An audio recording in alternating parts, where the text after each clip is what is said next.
Good morning. Today the topic of my discussion is homeostasis as relevant to a surgeon, surgical aspects. The introduction to this is that the role of surgeon comes when the role of physician ends and the person cannot be treated by medicine and invasive surgical intervention has to be done. But the aim remains the same. That is, we have to either to restore homeostasis or to prevent that the homeostasis doesn't go away. Homeostasis, as you know, is the constant internal environment of the body, of the extracellular fluids, of the intracellular fluids, and all the body systems, parameters. So, for example, a simple case of hernia, when it cannot be treated by physicians. So, but what is the danger? If the hernia is not obstructed, even it is reducible, and the danger is that it may become irreducible or obstructed or gangrenous. In that case, if it becomes irreducible and obstructed, the person's intestine may be obstructed and person may lose water and electrolytes. And so, the internal homeostasis will become disturbed or it becomes gangrenous. Then there will be septicemia, toxemia, maybe septic shock, and person may have multiple organ failures and may go to coma or even die. So all these things, appendicitis. Why we operate appendicitis? Similarly, it may perforate. It may cause septicemia, toxemia, again septic shock, reversible septic shock, irreversible septic shock, multiple organ failure, and maybe death.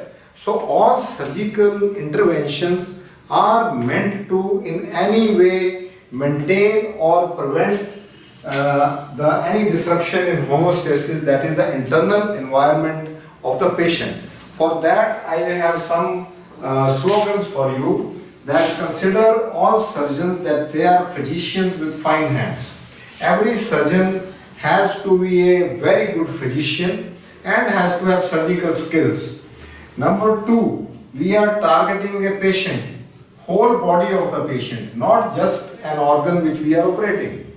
Number 3, we have to cause no harm. The patient has to be treated and made better. We cannot make him worse.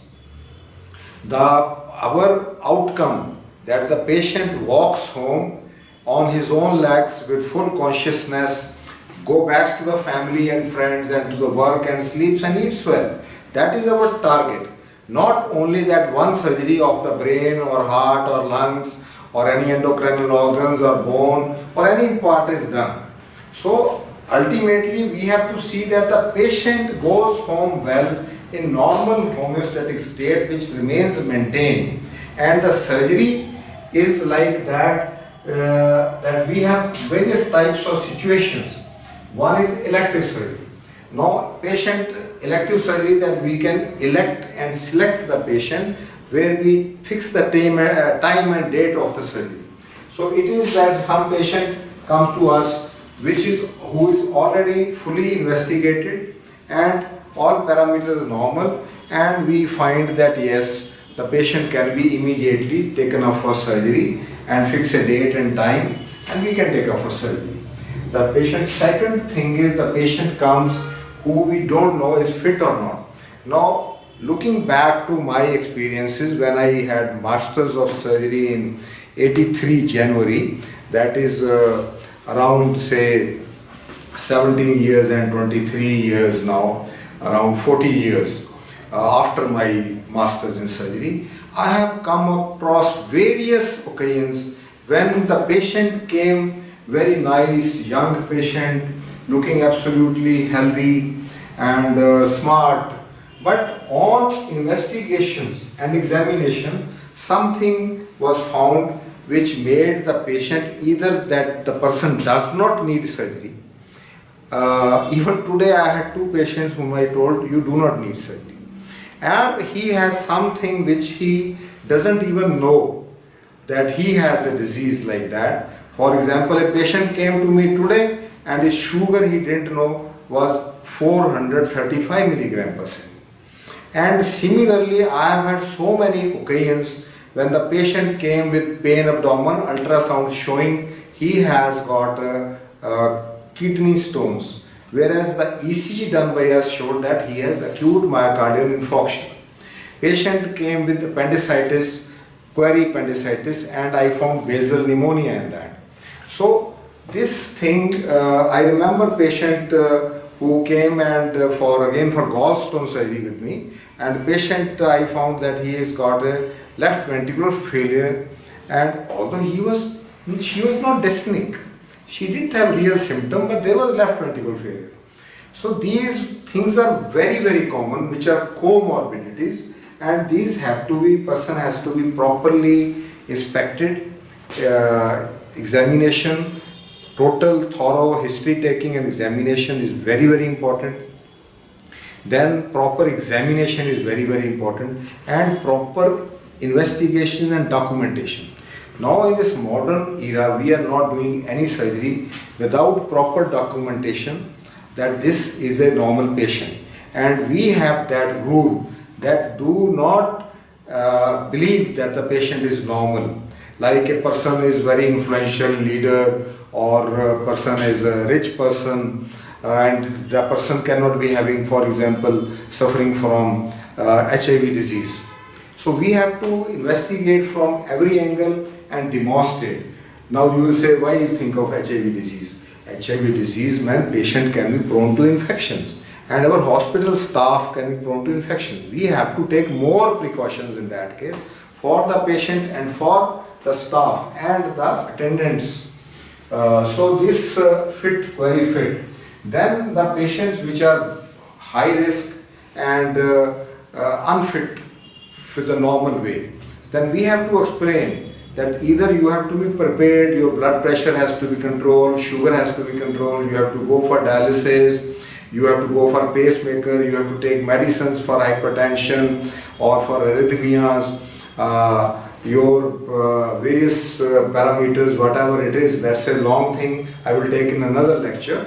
They have to be brought to normal, and if the person's parameters, it is not possible to bring them to normal, then it becomes a high risk case. For example, patient is having asthma and he is having lung damage and his oximetry is less, or the person is having less ejection fraction of the heart, and person needs operation and it cannot be improved. So that person goes into high risk, which has to be explained to the patient and the relatives. Proper consent has to be taken, proper preparations have to be made, so that we can do our best even in that situation to try to operate upon and make the patient better and cure the surgically curable disease, and before that cure the medically curable disease as much as possible and take the risk. So this is elective surgery.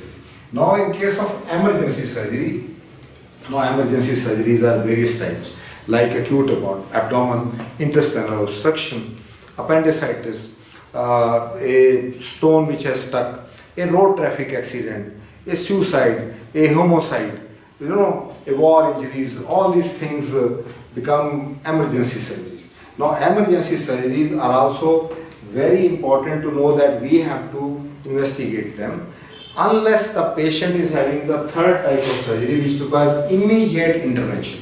Now first of all, I will talk of emergency surgeries, which we have been finding in all the hospitals. Here we have to properly resuscitate the patient, give them IV fluids, blood transfusion, have a very thorough monitoring of the vital signs, intake and output, and maybe institute, control the high temperature or the low temperature, and we control the sugar level, whether patient is having high sugar or low sugar, and maybe patient having arrhythmias, so we have to put him on the pacemaker. And similarly, all conditions, the patient gives us time to manage these things, and while we manage these things in the ICU or CCU, intensive care units, we arrange for surgery, and the patient's condition is improved before the surgery with all possible parameters. Maybe if the urea is high, if the potassium level is very high or very low, we try to bring it to normal patient. levels.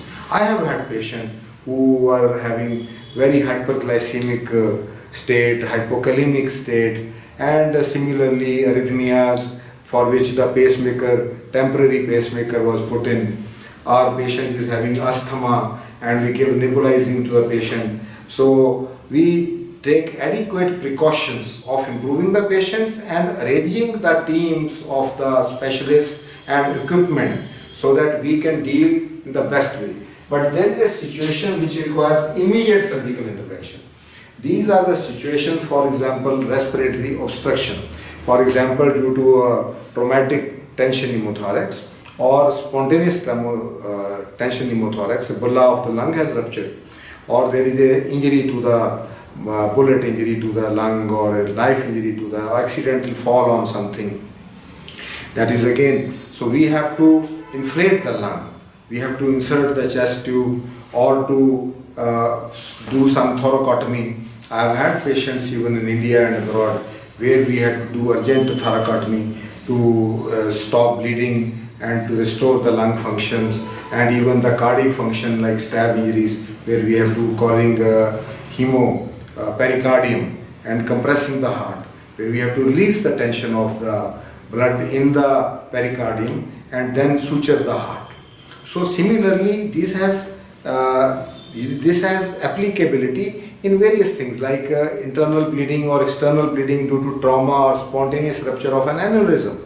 So in that case the patient is sinking and we have to immediately intervene, which has happened with me also many times. So these are the basic things that we have to try to maintain or bring the homeostasis to normal before surgery, preoperatively, during surgery, and so that it remains post-operatively after the surgery. Now it requires elaborate discussion how to preoperatively prepare a patient, during the operation how to take care of a patient, because the surgery and anesthesia itself are sort of iatrogenic interventions and traumas. All the anesthetic agents which we give may have some side effects. Similarly, surgery itself involves cutting, some bleeding, and various other changes in the body, like we do laparoscopic surgery, we insufflate carbon dioxide in the abdomen of the patient. So it stents the diaphragm and there is risk of carbon dioxide embolization, hypercarbia.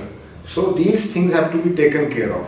So these things about preoperative anesthetic and surgical management, during the surgery management and after the surgery management, when the patient is taken off from the anesthesia and surgery, the patient has to be post-operative patient care center where the parameters are monitored properly, and the patient, if has any problem, is immediately taken care of. So this is a broad lecture of a broad line thing, that homeostasis maintenance is the basic aim of the surgery. Whether it is that the homeostasis is not normal, we have to bring to normal the functioning of the heart, of the lungs, of the circulatory system, and the various elements like electrolytes and water, blood pressure, temperature, everything in the extracellular fluid, intracellular fluid, and in the body itself. So otherwise, this is also a preventive measure. The surgery basically is meant to make a patient normal hemostatically.